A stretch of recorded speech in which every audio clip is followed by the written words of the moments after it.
उस रात शहर के एक पॉश अपार्टमेंट में एक दर्दनाक कहानी लिखी जा रही थी। 24 साल की fashion designing student Anjali Mehta की लाश उसके बेडरूम में खून से लथपथ हालत में मिली। सिर पर गहरी चोट के निशान थे और कमरे का हाल किसी जबरदस्त संघर्ष की गवाही दे रहा था। अंजलि सोशल सर्कल में काफी पॉपुलर थी और हाल ही में उसने करण नाम के एक नए लड़के के साथ रिलेशनशिप की शुरुआत की थी। लेकिन एक पेंच था, उसका एक्स बॉयफ्रेंड रोहित अब भी उसे भुला नहीं पाया था। पुलिस को सबसे पहले शक करण पर हुआ, क्योंकि पार्टी की उस रात अंजलि आखिरी बार उसी के साथ देखी गई थी।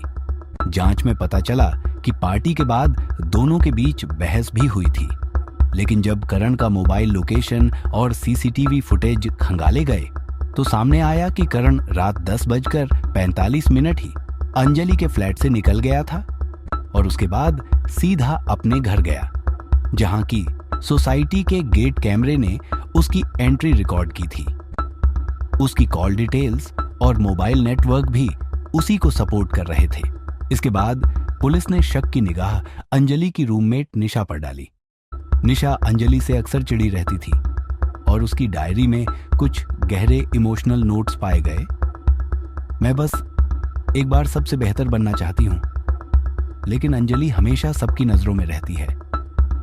हालांकि ये एंट्रीज ईर्ष्या की तरफ इशारा कर रही थी, लेकिन हत्या की रात निशा अपने ऑफिस के नाइट शिफ्ट में थी।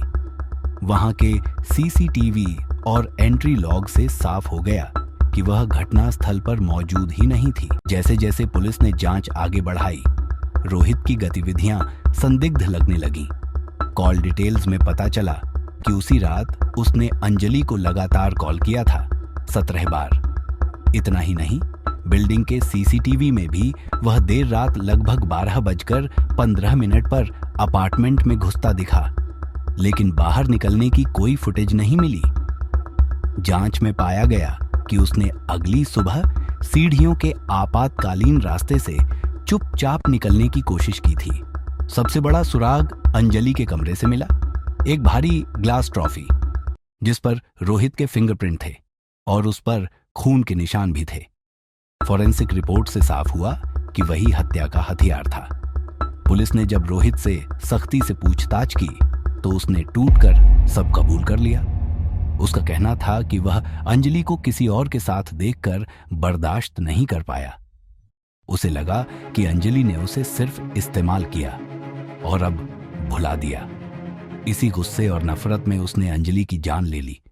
कोर्ट में मुकदमा आईपीसी 302 के तहत चला और तमाम सबूतों और गवाहियों के आधार पर रोहित को उम्र कैद की सजा सुनाई गई। एक तरफा प्यार की वह दीवानगी, जो किसी जमाने में रोमांस समझी जाती थी, अब एक वहशी जुर्म बन चुकी थी, जिसने एक मासूम की जिंदगी को खत्म कर दिया और 3 जिंदगियों को बर्बाद।